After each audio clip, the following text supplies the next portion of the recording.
informação é a melhor parte, isso em termos do empreendedor individual. Tá. Da empresa individual de responsabilidade limitada também pode recorrer, por exemplo, ao Sebrae, por exemplo? Pode, mas eu recomendo recorrer direto ao contador. Ao contador porque a empresa individual de responsabilidade limitada, ela tem toda a burocracia de uma empresa normal. E quem vai agilizar toda essa burocracia vai ser o contador, desde o quê? Auxiliar numa montagem de um contrato social junto a um advogado e a um contador, agilizar o registro dessa empresa de uma junta comercial ou no cartório, dependendo do ramo de atividade. Se for uma empresa, uma SS, uma sociedade simples, né, que é a antiga sociedade civil, prestação de serviço, vai estar junto a cartório. Se for uma empresa mercantil, vai estar na junta comercial. Pós-abertura de contrato social, registro de contrato social, aí você tem abertura em órgãos, que aí você abriu o seu CNPJ, abrir inscrição estadual, abrir inscrição municipal. Então, assim, um empresário individual, nesse sentido, eu acho muito mais interessante ele procurar o contador, né? O contador para poder fazer a abertura dessa empresa, ter um auxílio na formação de um objeto social, que o objeto social é muito importante até para enquadramento tributário. Né? O que é esse objeto social? O objeto social é o que a empresa vai fazer, que às vezes a pessoa tem na cabeça dela, vou fazer uma atividade, né? E o objeto social que vai descrever, vai demonstrar para o fisco, né, qual é essa atividade que você está realizando. E, por exemplo, se você quer uma tributação diferenciada, que é o simples, o fisco vai se basear no quê? No seu objeto social. Né?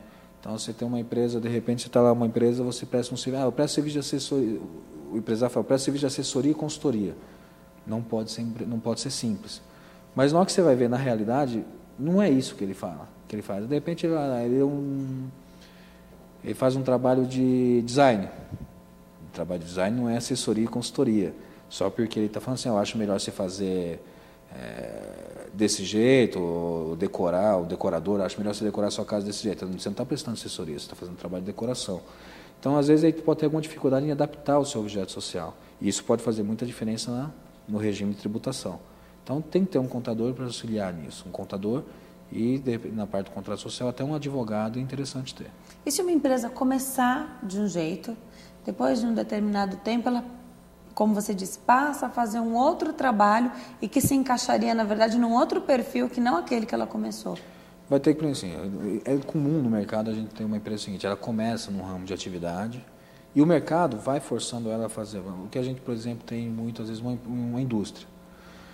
Ela tem a indústria, faz todo o seu processo, compra, industrializa, vende. Só que o produto dela necessita de uma assistência. Então ela começa a prestar serviço de assistência. E esse serviço, a prestação de serviço não está dentro do objeto social dela.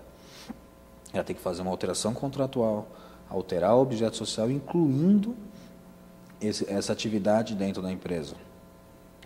Às vezes tem como uma empresa entrar como sócia em outra empresa. Você tem que ter uma previsão no contrato social, participação societária em outras empresas. Então, às vezes, o dia a dia da empresa, a atividade vai mudando e o objeto social tem que estar sempre se adaptando. Porque existem alguns riscos tributários nisso. Por exemplo, se eu tenho uma empresa lucro presumido e eu faço uma atividade que não está descrita no meu objeto social, isso majora muito a carga tributária. Porque o lucro presumido nada mais é do que você pagar o imposto sobre um valor presumido. Se essa atividade não tiver no objeto social, esse valor presumido eu perco e eu pago imposto sobre o valor total do meu faturamento. Então, o objeto social tem que estar sempre muito bem adequado à atividade da empresa. Tá. Agora eu perguntei se o empreendedor individual pode trabalhar em casa. Você disse que sim, desde que esteja aí na área de zoneamento permitido, dependendo do ramo de atuação. Mas ele pode também alugar um espaço e trabalhar em outro lugar? Sem problema. Não, ele pode trabalhar em outro lugar. Por exemplo, se a gente pegar hoje esses bolsões que tem feirinha da madrugada, tudo mais, ele trabalha lá onde tem o espaço dele e está constituído ali. Então, ele pode estar em outro local sem problema nenhum. Tá. Empreendedor individual emite nota fiscal, como é que funciona? Não, o empreendedor individual ele vai emitir nota fiscal normal. Tá? A única diferença do empreendedor individual ele vai ser o seguinte, é que ele não vai ter a contabilidade, não vai ter a contabilidade, mas em termos de, assim, porque quem compra não está relacionado ao regime de tributação, à forma de constituição da empresa. Eu sou um cliente, eu vou comprar, eu quero a nota fiscal, é uma garantia minha. Então, tendo essa garantia, ele tem que emitir um documento fiscal.